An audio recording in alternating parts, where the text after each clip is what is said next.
Cəbrə aid olan blok tipli növbəti bir suala baxaq. Verilənləri tərsinə yazsaq, yəni A vurulsun B bölünsün 1 bərabərdir. B vuraq C bölünsün 2 bərabərdir. A vuraq C bölünsün 3. Və burada da A üzərinə gəlsin B üzərinə gəlsin C bərabərdir 198 olarsa C-ni tapın. Biz buradan birinci nisbətlə ikinci nisbəti götürək. Hər ikisində B-ləri ixtisar eləsək, A bərabərdir C bölək 2 alarıq. İndi isə birinci ilə üçüncünü götürək. Hər tərəfdə də yenə də A-ları ixtisar eləsək, B bərabərdir C bölək 3 alarıq. Verilənləri bu tənlikdə yerinə yazsaq, A-nın yerinə yazırıq C bölək 2, üzərinə gəlsin. B-nin yerinə yazırıq C bölək 3, üzərinə gəlsin C. Bərabərdir 198. Verilmiş tənliyin hər tərəfini 6-ya vururuq.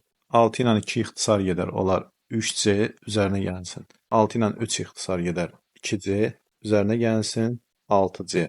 Bərabərdir 198 vurulsun 6. Toplayaq 11 vurulsun C, bərabərdir 198 vurulsun 6. C bərabərdir 198 vur 6 böl 11. 198-dən 11 ixtisar gedər, 18 vurulsun 6. Deməli, C bərabərdir 108 alarıq. Düzgün cavab burada 108-dir.